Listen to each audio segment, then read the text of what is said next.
Stop visualizing what you want. Now. This very second, stop. Most people spend their entire lives sketching success in their minds, writing affirmations before bed, pinning photos to vision boards, repeating mantras inside their cars in traffic, while their nervous systems continue to vibrate in pure terror, scarcity, and self-distrust. And that is exactly why nothing changes. If you are watching this video, you have already tried. You've read the books, you've played the manifestation audios, you've repeated I deserve, I attract, I receive until your mouth went dry. And yet your bank account, your body, your routine, your relationship, and your phone remain exactly the same. You aren't lazy. You aren't a low-vibration person. You aren't doing it wrong for lack of spiritual discipline. There is a specific biological error blocking the manifestation of your reality. And in the next few minutes I am going to reveal, based directly on the teachings of Dolores Cannon and the neuroscience of heart-brain quantum coherence, exactly what this error is, why it is happening today, August 18th, and how to reverse it before this day ends. The first point that needs to enter your being like surgery is this. The human brain is not a receiver of reality. It is a generator. Cutting-edge science, studies from the HeartMath Institute, research from the Max Planck Institute, and the reports collected by Dolores Cannon in over 4 decades of deep regression all point to the same disturbing conclusion. The reality you call life is a projection constructed, millisecond by millisecond, by the electromagnetic field that your heart emits, shaped by the instructions your brain processes, filtered by the chemistry of the emotions dominating your body. Dolores Cannon used to say, in the material she called Sessions with the Higher Subconscious, that we are creators who have forgotten themselves, not creators in a metaphorical sense, creators in a literal biological sense. Your thought generates a measurable electrical current. This electrical current interacts with the electromagnetic field of your heart, which is approximately 100 times stronger than the brain's field. And this interaction creates an energetic signature that is read, reflected, and returned by the quantum field around you in the form of what you call coincidence, opportunity, luck, or bad luck. You do not receive the life you want. You receive the life your biology is transmitting. And here is where the problem begins, because most people transmit one thing with their mouths and something completely opposite with their bodies. The mouth says, I am ready to receive. The jaw says, I don't believe it. The mouth says, I trust the process. The gut locks up in anxiety every morning. The mouth says, I am abundance. The chest tightens when looking at the bank statement. And it is this contradiction, this dissonance between what you declare and what your body is signaling, that stalls manifestation. Dolores Cannon was extremely clear in stating that the universe does not interpret languages. It doesn't speak Portuguese, it doesn't speak English, it doesn't decode verbal affirmations. The universe responds to one single thing, the internal frequency of the emotional state you're living in right now, in this very instant that you breathe. And it is exactly here that the second pillar of this hidden engineering comes in, the internal frequency that attracts experiences. If the quantum field responds to the state and not the word, then the only thing that matters to start changing your life is the energetic signature your body is emitting at this exact moment. Every person emits a vibration determined by the combination of 3 elements operating simultaneously: the thoughts passing through the conscious mind, the chemical emotions flooding the body through the endocrine system, and the subconscious identity programmed in your first 7 years of life. If these 3 elements are aligned in the frequency of fear, the field returns fear. If they are aligned in the frequency of scarcity, the field returns scarcity. If they are aligned in the frequency of real, embodied abundance, felt as already being true, the field returns abundance. Note well, I didn't say wanting abundance, I said being abundance. There is an abyssal difference between desiring something and being the person who already possesses something. Desiring keeps the object outside of you. Being dissolves the distance between you and the object. As long as you wake up every day thinking, I want money, your body transmits the frequency of the lack of that money, and the field, obediently, delivers more lack. While you repeat, I want a love, your nervous system transmits loneliness, and the field delivers more loneliness. Manifestation doesn't start when you ask.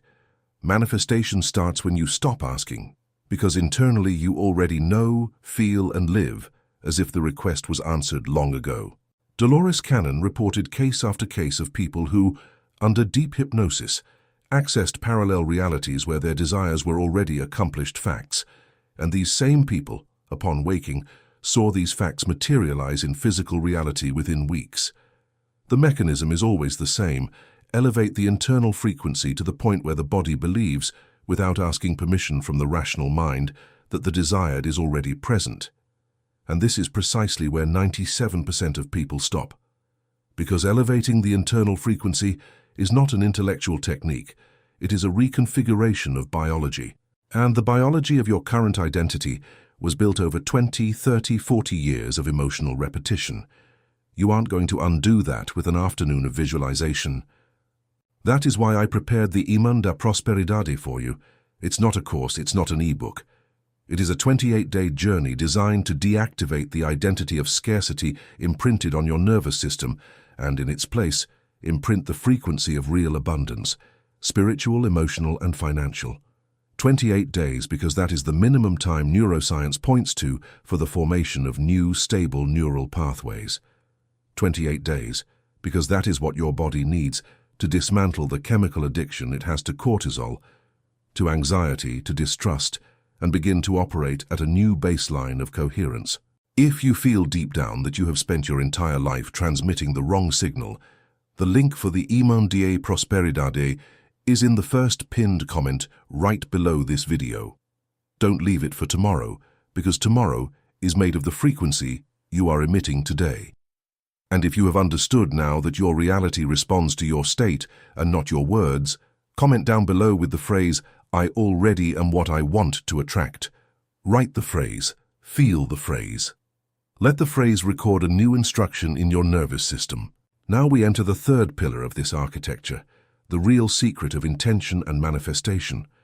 There is a trap in this subject, a very silent trap that consumes years of intelligent people's lives. It is this: people confuse intention with desire. Desire is a pull, a force pointing outward towards something that isn't here yet and which implicitly carries the message of lack. Intention is the opposite.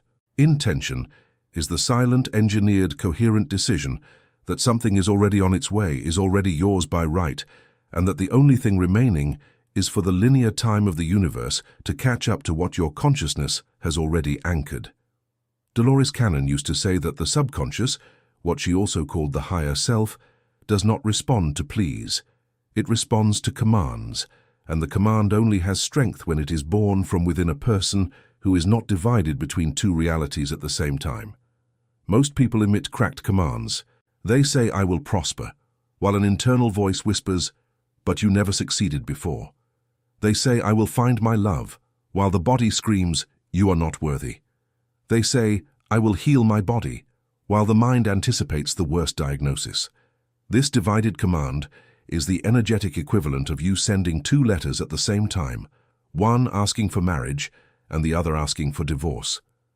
The universe, obediently, delivers neither. It delivers the state of confusion you are transmitting. Think for a second about how this materializes on an ordinary morning.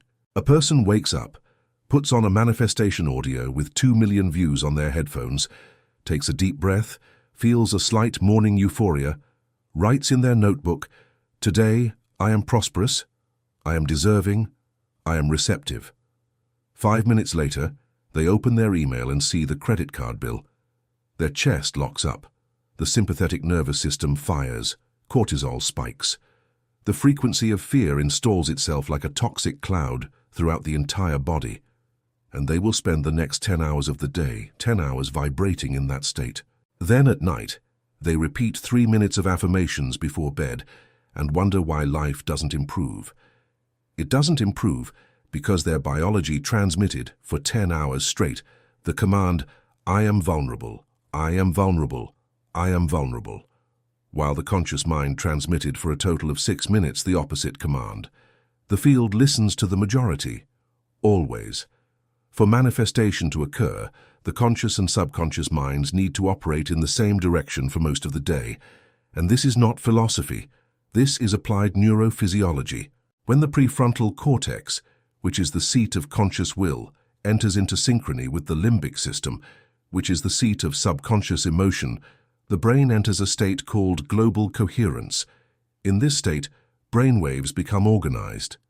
The heart follows, the body's electromagnetic field stabilizes, and it is in this state, exclusively in this state, that the energetic signature emitted by you stops being contradictory noise and becomes a clean, focused, magnetic signal.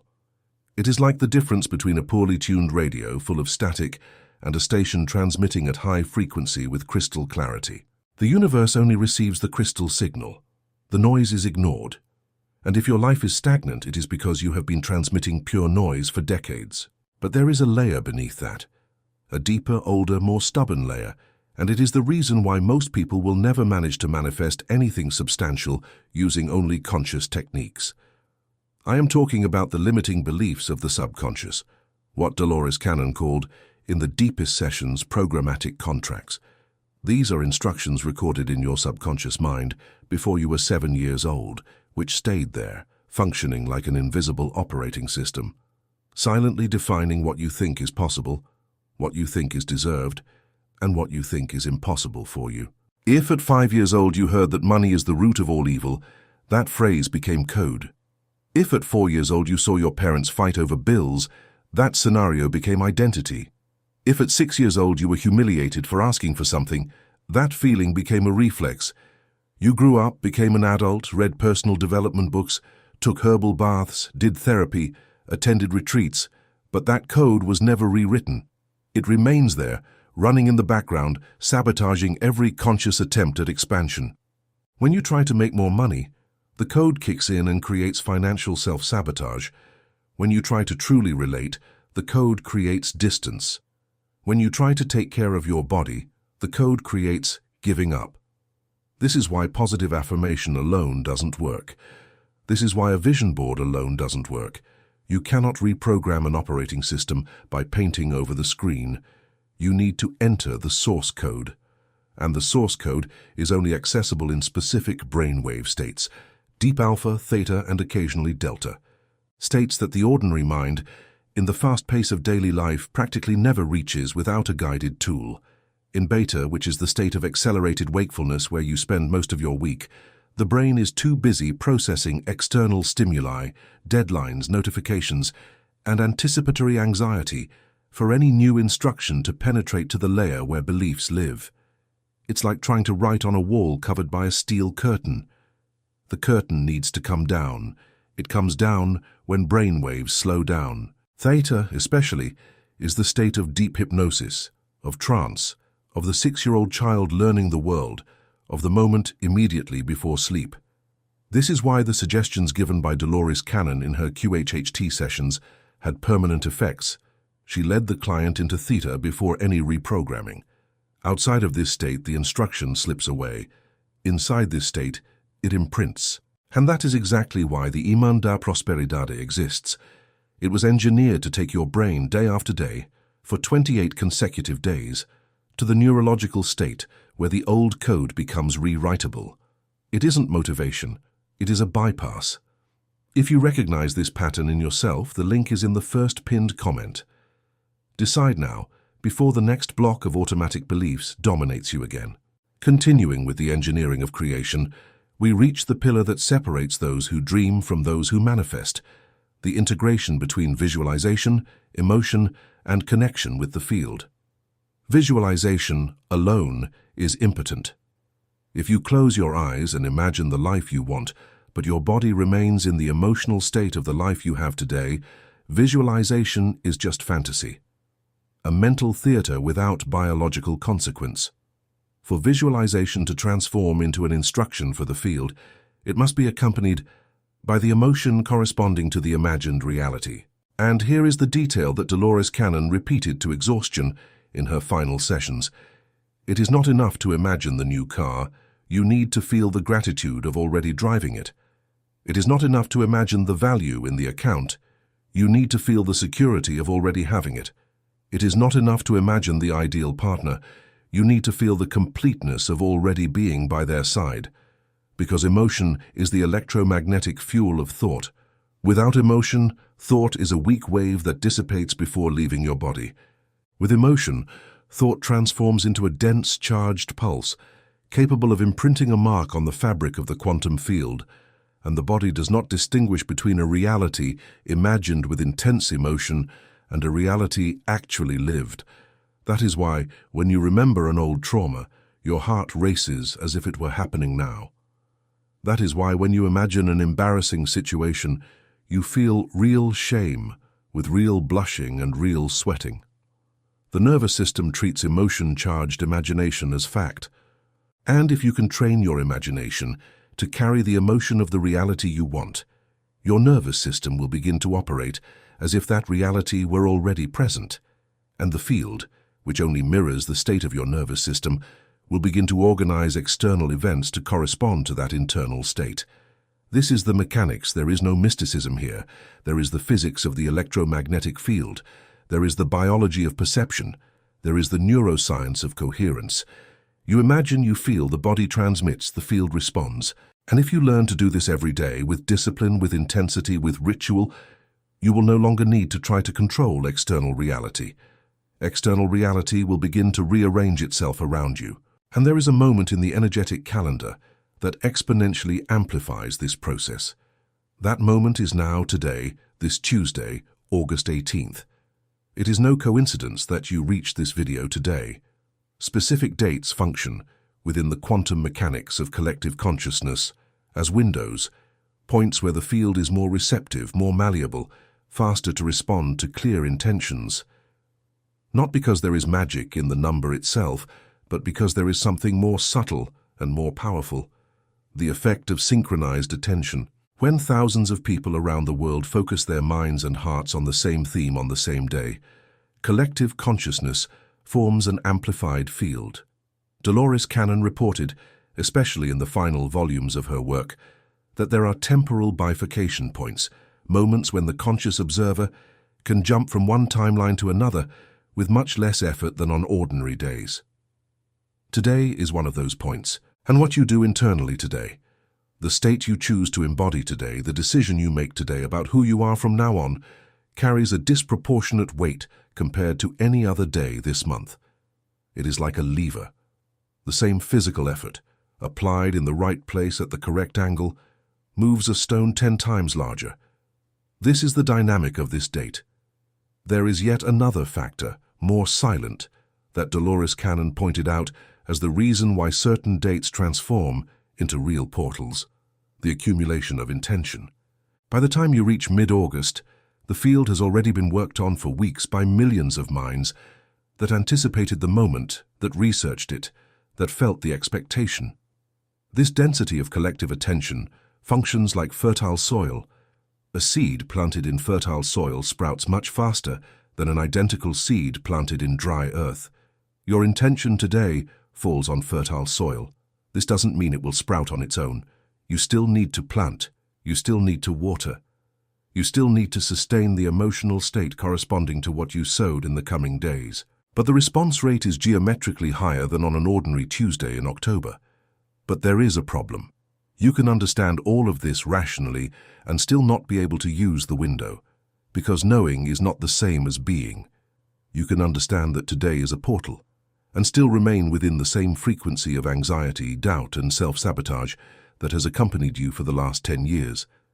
And then the window closes, silently, without warning. And you go back to waking up in the same life, in the same body, with the same bank account on the 19th. For this not to happen, you need a structure, not a motivational phrase. A biological structure that forces your body to operate in a new state for 28 days straight. The minimum time for the brain to consolidate new neural pathways and the heart to stabilize in a new coherence. The Ima da Prosperidade is exactly that structure. It was made for those who have come this far in this video, understood the mechanics, and know internally that they won't change anything alone with willpower. The link is in the first pinned comment now. If you decide tomorrow, the price might be different and the August 18th window will have already closed. The responsibility is yours. The field is already ready to respond. The only question is whether your body will continue transmitting scarcity or if you will imprint, today, a new state. And this is where we reach the final understanding. What Dolores Cannon said was the secret behind all secrets. True transformation doesn't come from changing your life. It comes from changing your interpretation of yourself within it. As long as you believe you need to change external circumstances to be happy, you are a slave to the world, and the world obediently continues providing circumstances that reinforce your servitude. When you invert this, when you decide from the center of your chest that you are the source, that you are the generator, that you are the observer who collapses reality, the logic reverses. The world begins to respond to you, not because there was magic, because the energetic signature of the observer changed and the field mirrored the change. You don't need to wait for the bank account to grow to feel prosperous. It is the opposite. You need to feel prosperous first, viscerally, biologically, at the cellular level, and the bank account will obey. You don't need to wait for love to arrive to feel loved. You need to inhabit the frequency of already being love, and love will find paths that the rational mind could never calculate. You don't need to wait for the body to heal to trust the body. You need to trust the body now in the midst of the pain, and healing will emerge as a consequence of that trust. This is the inversion that Dolores Cannon called the awakening. It isn't seeing light, it isn't hearing voices. It is realizing once and for all that reality wasn't out there waiting for you. It was inside you all along, waiting for you to decide. And today, August 18th, is the day of that decision. You can close this video, go back to your phone, to your routine, to the same thoughts you had yesterday, the day before, last year. And tomorrow morning your body will wake up and repeat the same emotional past it has repeated for a decade. Biology is obedient. It executes what has been imprinted on it. Or you can do differently, you can take authorship. You can enter the first pinned comment. Open the Emunda Prosperidad. Start today and allow the next month of your life to be the first month in which the internal signature begins to truly change. No one is going to do this for you. No guru, no saint, no distant universe. Biology is waiting for your instruction. And if you have reached this paragraph, it is because a part of you already knows. If you understood that it is not reality that needs to change, but the frequency of the one observing reality, comment down below now with the phrase, "I already am what I want to attract." Write it. Feel it. Let the phrase enter your body like a new instruction. And then open the first pinned comment. Decide, because August 18 will not return. And your body, if you do not intervene, will go back to sleep. The choice is now.